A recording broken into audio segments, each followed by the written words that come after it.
Sve više stranica traži otvaranje korisničkog naloga kako bi se pristupilo tom nekom njihovom sadržaju, zato je naravno potrebna e-mail adresa. Nažalost, kada otvorite taj nalog, korisnika bombarduju ogromnom količinom iritantnih promotivnih e-mailova.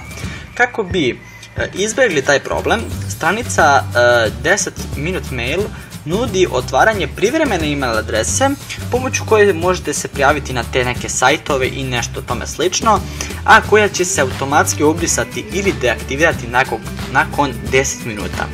Ako želite da vidite kako da napravite ili da pristupite toj privremenoj e-mail adresi, ostanite do kraja klipa.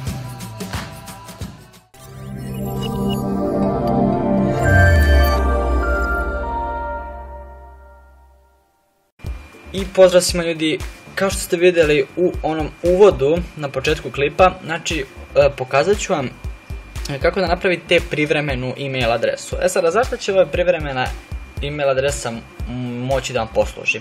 Jednostavno, možda ste se susreli sa tim, verujem da jeste, ali oni koji nisu.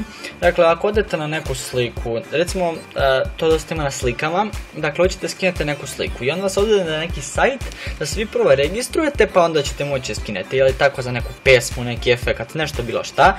I sad vama tamo ljudi donesete ime, prezime, donesete mail i svoj password, znači neki tamo koji će vam biti. I sad, vi ako date svoj mail, znači male su šanse da će vama nekako to da zloupotrebe, ali jednostavno vaš mail će početi da bombarduju onim reklamama da je jeftino ono, da nas stižu promocije, verujem da vam već stižu ako ste tako nešto radili. Dakle, kako da to izbjegnete? Sad odmah da kažem, ovo je samo ako nešto tako privremeno radite, recimo ne možete ovo da koristite da se registrujete na Facebook, Instagram, YouTube ili nešto tako, već samo ono što ćete samo da skinete i da odmah završite sa tim. Sad, kako ovaj sajt funkcioniše? Dakle, ostavit ću vam link ovog sajta naravno u deskripciji, to nema problema. I sada, vi dobijate 10 minuta, ali mislim da ako kliknete ovdje refresh da imate još 10 minuta. Čega zapravo? Vi ovaj mail što dobijete, vi njega možete da koristite kad se tamo registrujete. I jednostavno nisam pokušavao, ali koliko vidim ovdje piše you have i imamo 0 poruka. Sad, verovatno će ovdje stižu te poruke, ali samo tih 10 minuta. Šta se zapravo desi posle ovih 10 minuta? Posle ovih 10 minuta se ta e-mail adresa deaktivira i više ne postoji. Dakle, briše se sa svih mogućih mjesta i to je to.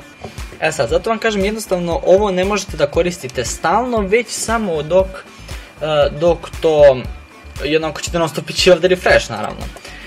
I to vam zato služi. Dakle, mislim da će vam ovaj mail biti od koristi. Ja ga još uvijek iskreno nisam probao, ali nema razloga da ne radi. I eto ljudi, what the fuck, upravo mi je nestalo struje. Ali dobro, ne snimam na laptopu.